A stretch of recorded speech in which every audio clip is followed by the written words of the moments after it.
अनुभव से संपन्नता प्राप्त करने के कुछ शब्द विकसित हुए हैं। जैसे प्राचीन काल में वेदों में ऋषिगणों ने जो तप किया, तप क्या है? ईश्वरीय ऊर्जा का अनुभव करना, बस, और कुछ नहीं। तो ऋषियों मुनियों ने वेदों में वैदिक काल में जो ईश्वरीय ऊर्जाओं का अनुभव किया, उनसे प्रकृति ने उनको कुछ शब्द दिए। उस शब्द को उन्होंने प्रयोग किया और प्रयोग करने के बाद जब वैसे ही परिणाम निकले जैसा उनकी कामना थी, इच्छा थी, तो उन्होंने उन्हीं शब्दों को मंत्र घोषित कर दिया। इस तरह वेदों में मंत्र का निर्माण हुआ। जिन ऋषियों ने जिस तरह के शब्दों पर खोज किया, रिसर्च किया, शोध किया, वो ऋषि उस मंत्र के मंत्र दृष्टा ऋषि घोषित किए गए। इसी तरह आज के युग में अनुभव और अध्ययन के आधार पर संपन्नता को प्राप्त करने के लिए मैंने 20 शब्दों को खोजा है, 20। अगर इन 20 शब्दों के भाव को समझकर आपने अपने जीवन में आत्मसात कर लिया तो धरती पर कोई ताकत नहीं है जो आपको गरीब बनाए रखे। असंभव। अब वह 20 शब्द कौन से हैं? आप लोगों ने वह शब्द सुने होंगे, क्योंकि बहुत से लोग बहुत से शब्द बोलते रहते हैं, सुनते रहते हैं, लेकिन उस शब्द के पीछे के भाव को नहीं पकड़ा होगा। आज शब्द के पीछे के भाव पर हम चर्चा करेंगे। व्यापार धंधे का सबसे पहला शब्द क्या है, बताइए? आप लोगों की क्या अनुभूति? गुरुजी, आपसी लेन देन। व्यापार धंधे का सबसे पहला शब्द है प्रॉफिट, लाभ प्राप्त करना। आपसी लेन देन हो और चाहे ना हो, उत्पादन हो या ना हो, माल बिके या गोदाम में रखा रहे, कोई मतलब नहीं है इन सब चीजों का। ये सब व्यर्थ का विषय। व्यापार व्यवसाय का एकमात्र उद्देश्य है लाभ कमाना और कोई उद्देश्य।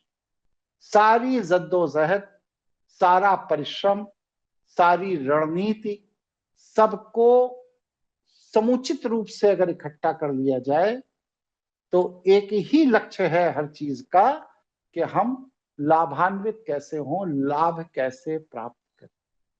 लेकिन आप लोगों ने ये शब्द सबने सुना भी होगा, लेकिन कोई बता सकता है आप लोगों में से कि लाभ होता क्या है?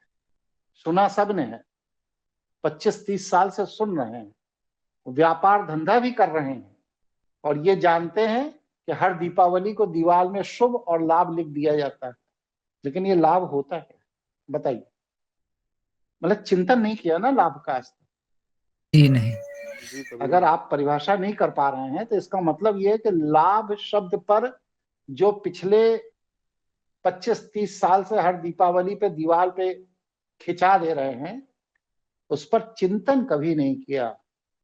शुभ लिख दिया, लाभ लिख दिया, गणेश जी बिठा दिए, लक्ष्मी जी बिठा दिए, दिया जला दिया, ढोलक मजीरा पीट लिया, मंत्र कर लिया, सब कर लिया, लेकिन शुभ और लाभ का अर्थ क्या है, इस पर विचार कभी जीवन भर नहीं किया। यही चीजें ये बताती हैं कि हम बौद्धिक रूप से स्वस्थ नहीं हैं, मानसिक रूप से स्वस्थ नहीं हैं। हम परंपराओं में जीते हैं और परंपराओं में अपना पूरा आने वाली पीढ़ियों को जीने के लिए प्रशिक्षित करते हैं। हम चिंतन नहीं करते, इसीलिए हम गरीब हैं, इसीलिए हम दरिद्र हैं।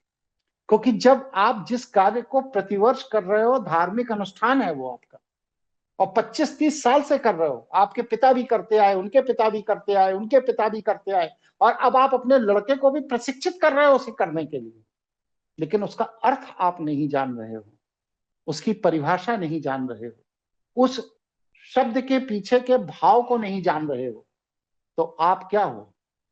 लकीर के फकीर, एक बौड़म इंसान जो बस सिर्फ दूसरे को देखकर नकल करता है, चिंतन नहीं करता। अब हमें ये व्यवस्था छोड़नी पड़ेगी, इससे उबरना होगा, क्योंकि यही व्यवस्था हमें गरीब बनाएगी।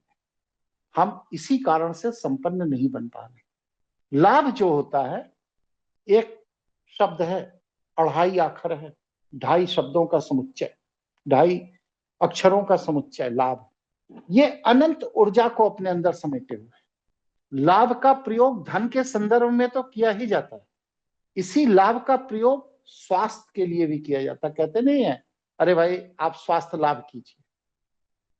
इसी लाभ का प्रयोग यश के लिए भी किया जाता है, आप यश लाभ प्राप्त करें, आप संतति का लाभ प्राप्त करें, आप प्रतिष्ठा का लाभ प्राप्त करें, आप संपत्ति का लाभ प्राप्त करें, आपकी संगठनात्मक शक्ति लाभान्वित हो, आपका प्रभाव क्षेत्र लाभान्वित हो, समाज में आपकी प्रतिष्ठा, आपकी शाख लाभान्वित हो, ऐसा मैं आशीर्वाद देता हूं। एक लाभ कितने आयाम को प्रकट कर रहा है, धन को, स्वास्थ्य को, यश को, संतति को, प्रतिष्ठा को, शाख को, संपत्ति को, प्रभाव को, संगठन को, जीवन को, मतलब कि कितने तरह के लाभ जब आपको प्राप्त होते हैं तब आपका जीवन सजता है, संवरता है, विकसित होता है और समाज में आपका सम्मान बढ़ता है। इसलिए लाभ शब्द को हल्के में मत लीजिए।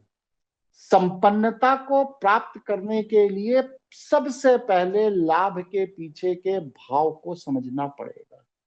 लाभ शब्द के पीछे के भाव और भाव के बाद उस भाव के प्रयोग विधि अगर आपने समझ ली तो इस धरती पर कोई आपको गरीब नहीं बना सकता, कोई आपको दरिद्र नहीं बना सकता। लेकिन हम लोगों ने आज तक अपनी संपन्नता की तरफ एक कदम नहीं बढ़ाया, कोई चिंतन नहीं किया, कोई विचार नहीं किया। संपन्नता की तरफ हमें कैसे बढ़ना है इस पर भी चिंतन नहीं किया। बस सिर्फ गणेश लक्ष्मी की मूर्ति रख दी, शुभ लाभ लिख दिया और ढोलक मजीरा पीट के सो गए कि कल सुबह भगवान हमको करोड़पति बना देंगे। कोई नहीं बन और ना ही कोई बन सकता, क्योंकि ईश्वर की व्यवस्था भी यही है कि जब आप शब्द के पीछे के भाव को समझकर क्रियान्वित करते हैं उस शब्द को, तभी वह मंत्र आपको फल देता है। अगर वह क्रियान्वयन नहीं कर रहे हैं तो वेदों, पुराणों, उपनिषदों में तो न जाने कितने मंत्र भरे पड़े हैं, फिर भी हिंदुओं का पीढ़ी दर पीढ़ी सर्वनाश क्यों हो रहा? तो लाभ के ये जो आयाम मैंने बताए, इनमें से आप कितने आयामों का लाभ उठा पा रहे हैं, इस पर चिंतन करिएगा।